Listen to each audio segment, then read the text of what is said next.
उन दिनों हमारे स्कूल में मैं एक प्रिया नाम की लड़की से प्यार करता था। मैं 10वीं में था और प्रिया भी 10वीं में थी।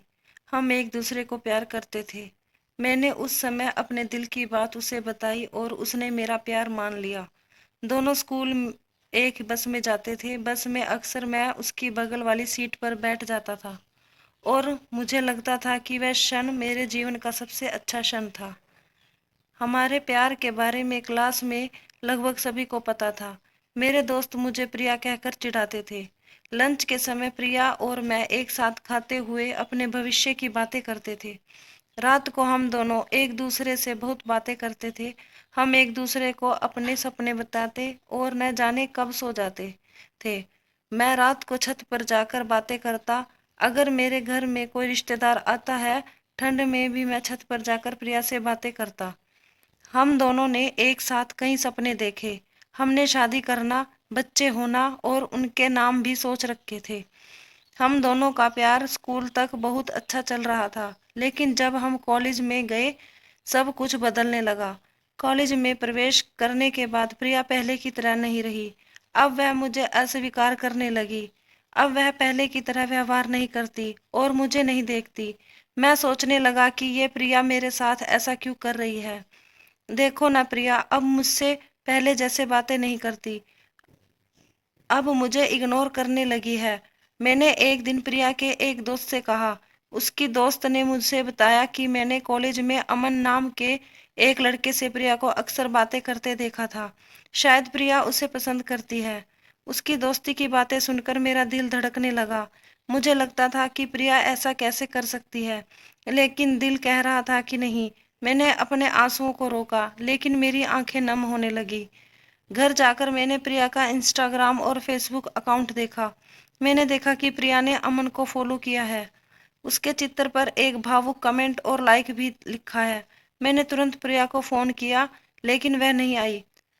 अगले दिन मैं कॉलेज गया तो मैंने प्रिया से पूछा, क्या आप अमन को पसंद करते हैं? प्रिया, आप क्या बोल रहे हैं? मैं पूछ रहा हूँ, क्या आप अमन को पसंद करते हैं? प्रिया, और मैं और अमन सिर्फ अच्छे दोस्त हैं।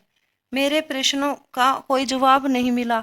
मैं अपनी कार्रवाई को समझ नहीं पा रहा था। मैंने अब मैं छोटी छोटी बातों पर परेशान हो जाया करता था। प्रिया पहले से बिल्कुल बदल चुकी थी। एक दिन मैंने अमन का हाथ पकड़कर कॉलेज ग्राउंड में बात करते हुए प्रिया को देखा। मैंने अपने फोन से उन दोनों की तस्वीर क्लिक की। कॉलेज खत्म होने पर मैंने प्रिया से कहा, प्रिया 2 मिनट मुझे तुमसे बातें करनी है। प्रिया, हाँ बताओ क्या कहना है? राजू, क्या आप अमन को पसंद करते हैं? प्रिया, कल मैंने आपको बताया था कि अमन और मैं सिर्फ अच्छे दोस्त हैं। राजू, इन चित्रों में एक दूसरे का हाथ पकड़कर बहस हो रही है। अगर आप अच्छे दोस्त हैं तो देखो। प्रिया, मैं उसे पसंद करती हूँ, आपको उससे क्या परेशानी है? मैंने गुस्से से उसकी ओर देखा। राजू, प्रिया, हम दोनों स्कूल से हैं, एक दूसरे से प्यार करते हैं, तो यह अमन कहाँ से आया?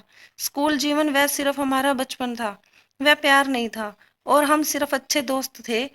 मैं अब जा रही हूँ, हम सिर्फ अच्छे दोस्त हैं, उसने कहा। आसानी से चली गई। उसने मेरी भावनाओं और मेरे बारे में कुछ नहीं सोचा। उससे मैं बहुत प्यार करता था। उस रात मेरी आंखों में आंसू बह रहे थे और मेरी नज़रों के सामने पुरानी यादें साफ दिखाई दे रही थी। मैं सिर्फ उसके पुराने चित्र को देख कर रोता रहा। मुझे कुछ भी खाने पीने की इच्छा नहीं थी। मेरी भूख सब मर चुकी थी। मैं बीमार हो गया और बहुत बीमार हो गया।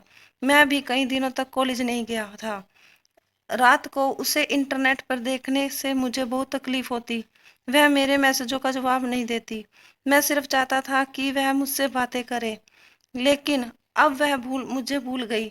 मेरा पहला प्यार प्रिया थी। वह कहते हैं कि पहले प्यार को भूल नहीं सकते, और मैं भी उसकी यादों को भूल नहीं पाया। आज भी मेरे स्कूल के रास्ते से गुजरते हुए पुरानी यादें फिर से ताजा होने लगती हैं। अब मैं कॉलेज में अपने दोस्तों से मुस्कुराते हुए मिलता हूँ, लेकिन वास्तव में आज भी मुझे दुख है। मैं नहीं जानता कि ये पीड़ा कब कम होगी। जीवन में हमारी कल्पना की तरह नहीं होता।